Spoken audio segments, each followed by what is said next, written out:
Assalamu alaikum dear all students. So I am here with my remaining topic that was active voice and passive voice. पिछले lecture के अंदर हम लोग passive voice बनाना सीख रहे थे कि इजीली हम लोग किसी भी टेंस का पैसिव वॉइस कैसे बना सकते हैं. So do you remember last time हमने कौन से पैसिव वॉइस सीखे थे? Yes, we have remember about present tense. और हमने सीखा था कि अगर हमने किसी भी चीज़ का पैसिव वॉइस बनाना है तो हमने सिर्फ और सिर्फ उसके हेल्पिंग वर्ब चेंज करना है with the help of a formula. और वो फार्मूला कौन सा था? That was object plus helping verb, yes, plus verb in third form by and then subject in its objective case. So this was the formula to learn about the passive voice. Previous lecture के अंदर हमने passive voice पढ़े थे present tense के, जिसके अंदर हमने is am are और हैव हैज़ का यूज़ करते हुए अपने पैसिव बनाए थे किसी भी टेंस के. अब इसके अंदर हमने टेंस पढ़ने हैं अबाउट पास्ट टेंस. बहुत सिंपल चीज़ है. अगर आपको अपना प्रीवियस लेक्चर याद हो, so that I have my previous lecture जिसके अंदर हमने प्रेजेंट टेंस में इज एम आर यूज़ किया था, प्रेजेंट कंटिन्यूस में इज एम आर प्लस में बीइंग, एंड प्रेजेंट परफेक्ट में have has plus being use किया था. अगर हमें इसे प्रेजेंट से पास्ट में लेकर आना है, so what should we have to do? We just have change these helping verbs, nothing else.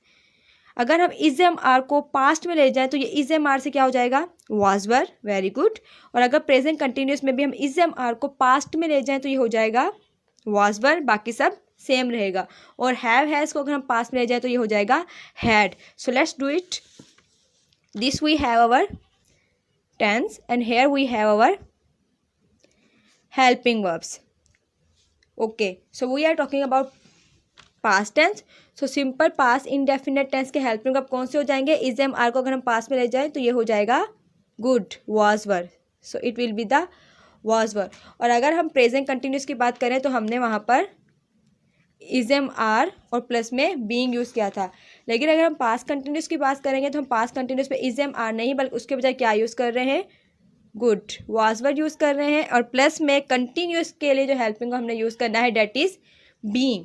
और अगर हम पास्ट परफेक्ट की बात करें, सो पास्ट परफेक्ट में हमने क्या यूज़ करना है? हैव हैज़ नहीं. हैव हैज़ की सेकेंड फॉर्म क्या आ जाएगी? Had. Had and plus been. इस तरीके से हमारा यही फार्मूला यूज़ करते हुए हम बाकी भी सारे पैसिव वॉइस इजीली बना सकते हैं. हमने जस्ट क्या करना है? इज एम आर को उसकी पास्ट फॉर्म वाज वर में ले आना है एंड हैव हैज़ को उसकी पास्ट फॉर्म हैड के अंदर ले आना है. So let's make a sentence. Here we will make the examples. So if we talk about past indefinite tense, do you have remember any formula of past, any tense of past indefinite? Yes. For example, I have a tense.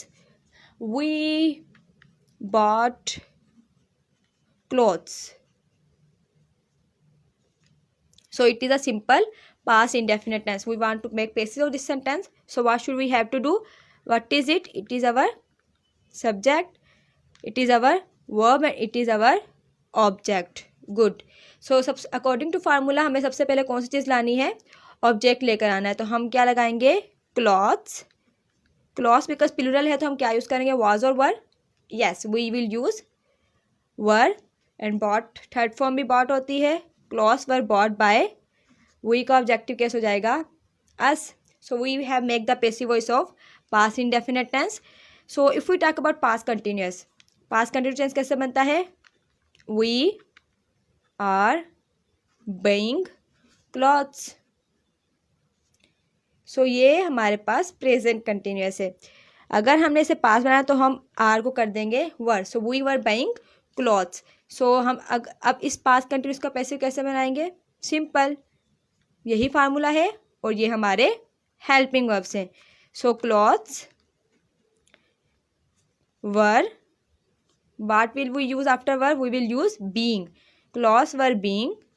Buying की third form हो जाएगी bought by us. सो ये हमारा present past continuous बन गया. अब हमने बनाना है पास्ट परफेक्ट. इसी टेंस को पास्ट परफेक्ट में ले आते हैं.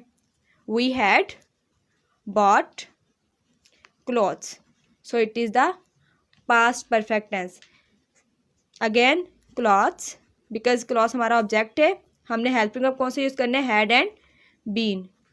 Cloth had been bought by us. तो ये हो गया पास्ट परफेक्ट टेंस। अब एक चीज़ जो लास्ट लेक्चर में शायद मिस हो गई थी, हम इसके नेगेटिव और इंट्रोगेटिव या इंट्रोनेगेटिव किस तरीके से बनाएंगे। किसी भी टेंस के नेगेटिव इंट्रोगेटिव बनाना बहुत सिंपल होता है। हमने बस क्या करना है, उस हेल्पिंग वर्ब के बाद नॉट लगा देना है। जो भी हेल्पिंग वर्ब उसके अंदर यूज़ होगा उसके बाद हम नॉट लगा देंगे तो हमारा नेगेटिव बन जाएगा, और उसी हेल्पिंग वर्ब को उठाकर अगर हम पहले ले आएंगे तो वो हमारा इंट्रोगेटिव बन जाएगा। Let's see, for example we have a sentence, clothes has been bought by us. If we want to make the negative of this sentence, we'll just do clothes had not been bought by us। Negative बन गया इसका। इसका interrogative बनाना है, had हमने उठाकर पहले ले आना है। Had clothes been bought by us. And interronegative में हैड, फिर हमारा ऑब्जेक्ट होगा और उसके बाद नॉट लग जाएगा। Had clothes not been bought by us. So this is a interronegative sentence.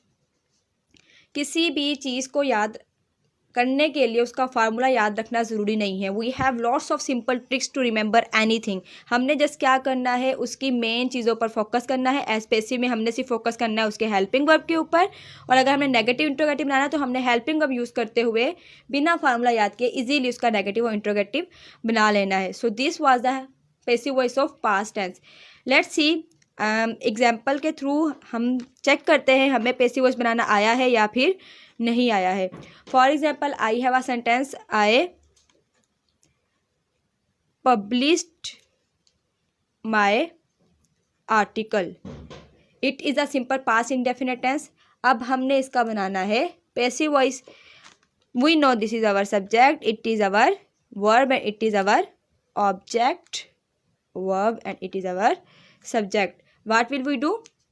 Yes, first of all we put my article, because article is a singular noun, तो सिंगुलर नाउन के साथ हम वाज यूज करेंगे अवर।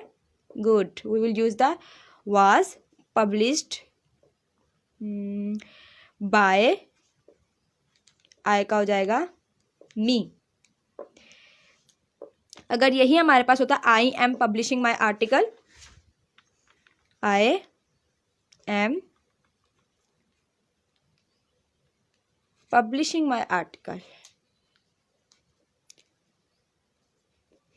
my articles, because my articles is our object, my articles, because मैंने s लगा दिया है, so my articles के सामने क्या कर देना है, were। for ing we will use the being। my articles were being published, because published is the third form, by me। तो ये हो गया हमारे पास past continuous tense। and if we have want to make the sentence of past perfect tense, so हम क्या करेंगे? so here I'll write the past perfect tense। for example, I had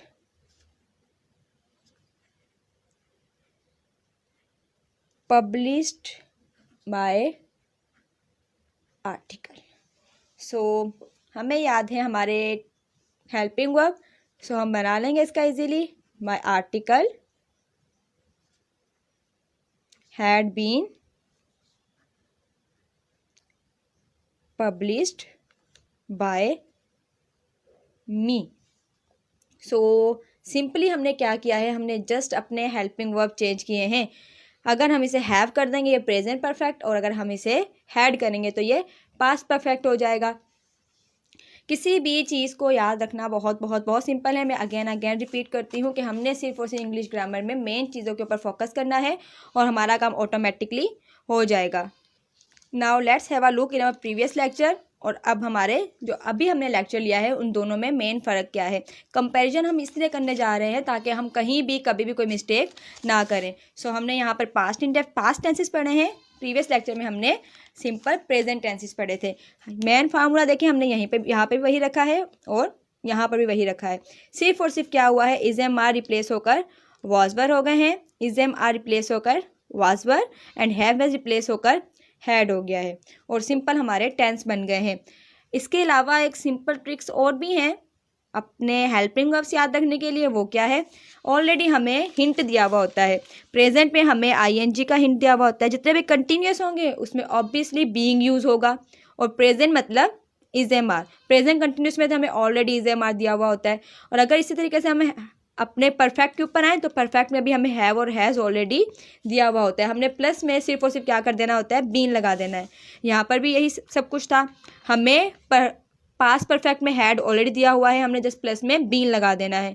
और continuous के अंदर वाज पर दिया हुआ होता है, हमने प्लस में बीइंग लगा देना है। और यहाँ पर हमने याद रखना है कि पास इंडेफिनिट टेंस के हेल्पिंग वर्ब वाज वर है। So this was a simple past tense. In next lecture will study about the future tense. I hope कि आपको ये लेक्चर समझ में आ गया होगा। Instead of this, if you have any type of question you may ask in the comments. So take care, अल्लाह हाफिज़।